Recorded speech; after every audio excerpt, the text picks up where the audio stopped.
Hello दोस्तों, आप real media पे आप लोग का स्वागत है। आप लोग कैसे हैं? उम्मीद करता हूँ कि अच्छे होंगे। तो अभी हम देशभक्त के नए वीडियो पे मतलब नए क्या इलेक्शन के बाद का जो रिज़ल्ट है, उसके बाद का जो वीडियो है देशभक्त का बहुत ही इंटरेस्टिंग होने वाला है। उस पे हम रिएक्शन करेंगे और देखते हैं कि किस तरीके से रिज़ल्ट के बाद इलेक्शन के रिज़ल्ट के बाद कितने अच्छे तरीके से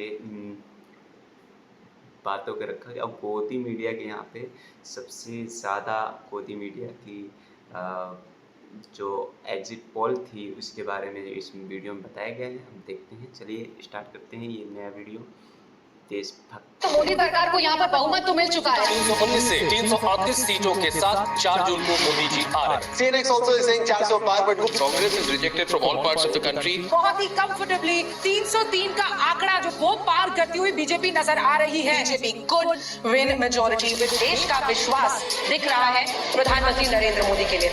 1 जून को न्यूज टेलीविजन स्क्रीन पर बीजेपी भारी बहुमत से लोकसभा चुनाव 2024 जीतती है। एक्सिस माई इंडिया के प्रदीप गुप्ता, सी वोटर के यशवंत देशमुख और जन की बात के प्रदीप भंडारी जैसे महान पोल विशेषज्ञों के अनुसार बीजेपी 400 सीट के रेंज में पावर में वापस आने वाली थी और उसी रात देशभक्त पर मैसेजेस की भरमार शुरू हो गई।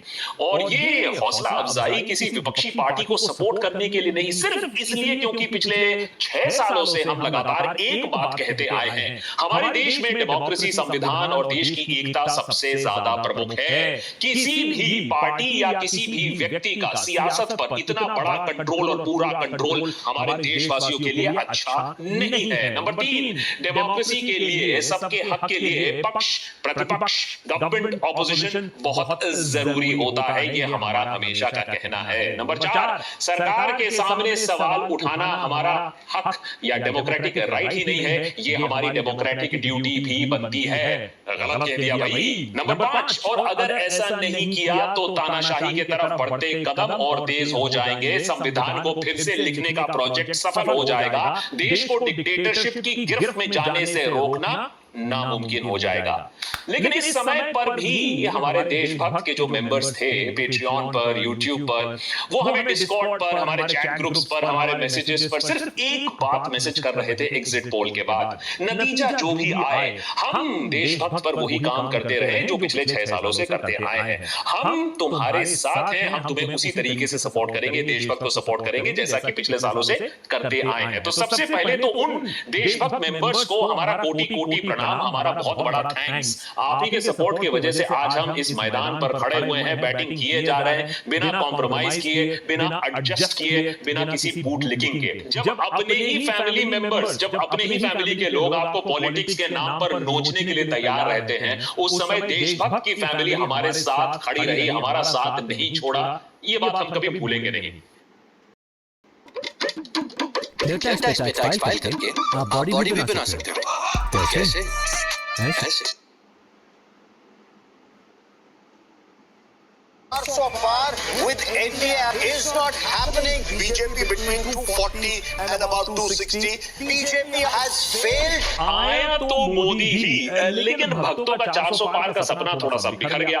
और एक अद्भुत चीज हुई पिछले 30 दिनों में जो 70 साल में देश के इतिहास में कभी नहीं हुआ है। जो पार्टी जीती उसे देखकर लग रहा है कि वो मातम मना रही है। जो पार्टी इंडिया ब्लॉक जो टेक्निकली हारी, उसे देखकर लग रहा है कि भैया वो तो वर्ल्ड कप जीत कर आई है। ऐसा क्यों हो रहा है? हार के जीतने वाले को बाजीगर तो कहते हैं, लेकिन इनकी खुशी का राज मैं आपको यहाँ समझाता हूँ। 10 साल कुचले जाने के बाद, जेल में डालने के बाद, न मनी है न मसल पावर है, सरकार ने सारे इंस्टीट्यूशंस कैप्चर करके रखे हैं, उसके ऊपर हिंदू मुस्लिम मंदिर मस्जिद का झुंझुना भी। पर इसके बाद भी अगर आप 232 सीट्स ला सकते हो तो कोई छोटी बात नहीं है इंडिया ब्लॉक के लिए। देशभक्त पर हम ये बात पहले भी कह चुके हैं, आएगा जो भी, डेमोक्रेसी को कहीं नहीं जाना है और तानाशाही की जगह इस देश में है नहीं। लोगों ने बहुत बार कोशिश की है, लेकिन हमारे देश के जो वोटर्स हैं ना, वो तानाशाहों को अच्छी तरीके से दबा देना जानते हैं, पहले भी दिया है, अभी भी देंगे। यही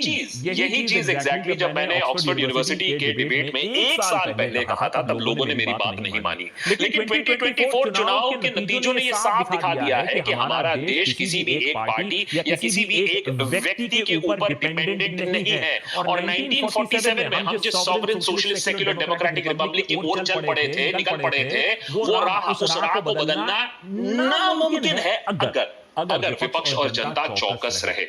हाँ ठीक है, अब बोलोगे सेक्युलर शब्द हटा दो प्रियम्बल से, घंटा फर्क नहीं पड़ता है, क्योंकि देश के संविधान के हर पन्ने में सेक्युलरिज्म बसता है। इस चुनाव के नतीजे बीजेपी के लिए इतने निराशाजनक क्यों रहे हैं? मीडिया उनकी, इलेक्टोरल बॉन्ड्स उनके, नैरेटिव उनका, leader if not Modi then who उनका, court, election commission, you get my point। पर 400 पार क्यों नहीं हो पाया, या कम से कम 272 सिंपल मेजॉरिटी बीजेपी क्यों नहीं ला पाई?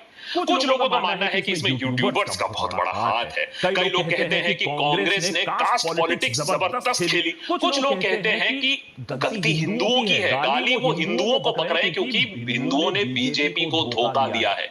यानी हिंदू बीजेपी का वोट बैंक बन गया है, जिस वोट बैंक पॉलिसी के खिलाफ बीजेपी ने इतने सालों मुहिम चलाई थी। हिपोक्रेसी की भी सीमा होती है।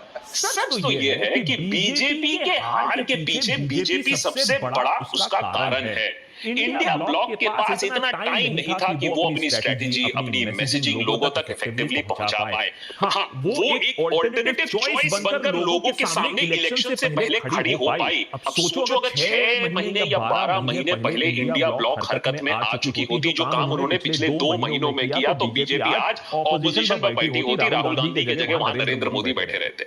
लेकिन हाँ, जब तानाशाही के बादल काफी ज्यादा बढ़ रहे थे, तब कुछ ऐसे देशभक्त सामने जरूर खड़े थे। Arrest, raid, FIR, trolling, abusing की परवाह किए बिना सरकार को, कोर्ट को, मीडिया को, जनता को आईना दिखाया। इन यूट्यूबर्स ने, इन सिविल सोसाइटी एक्टिविस्ट्स ने, इन लॉयर्स ने। और कहीं ना कहीं अब इनके वोट का कितना डायरेक्ट इंपैक्ट पड़ा, इनके एक्शंस का क्या डायरेक्ट रिजल्ट रहा, ये पता तो नहीं। लेकिन उन्होंने एक काम जरूर किया जिसके बारे में बीजेपी ने सोचा नहीं होगा, जिसके बारे में बीजेपी को आशा नहीं रही होगी।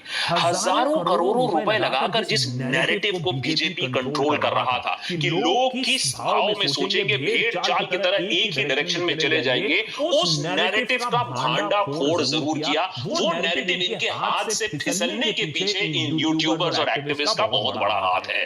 ध्रुव राठी के डिक्टेटरशिप पर well research videos, Ravish Kumar के कटाक्ष भरे रिपोर्ट्स, प्रशांत भूषण के अनगिनत कोर्ट केसेस, जिससे सरकार को नोटिस पर नोटिस मिलता रहता था, और इलेक्टोरल बॉन्ड स्कैम को तो अनकवर करने में जो अहम भूमिका निभाई। और यहां तक तो कुणाल कामरा, उन जैसे कॉमेडियंस जो स्टैंड अप शो से लेकर मुंबई हाई कोर्ट पहुंच गए, लड़ाई कर रहे हैं हमारे मीडिया फ्रीडम के लिए। ये सारे देशभक्त हैं जो बस इतना चाहते थे कि सरकार को उनके एक्शंस के लिए जवाब देना पड़े, और डेमोक्रेसी को, हमारे देश से कोई हटा ना पाए, डेमोक्रेसी को कोई आंच ना लग पाए। और मैंने तो बस कुछ ही नाम लिए हैं, इनको छोड़कर भी ऐसे बहुत सारे और देशभक्त हैं जिन्होंने पर्सनली अपनी सिक्योरिटी, अपनी सेफ्टी, अपने फाइनेंसेस को ताक पे रखकर देश के लिए बात करना सही समझा।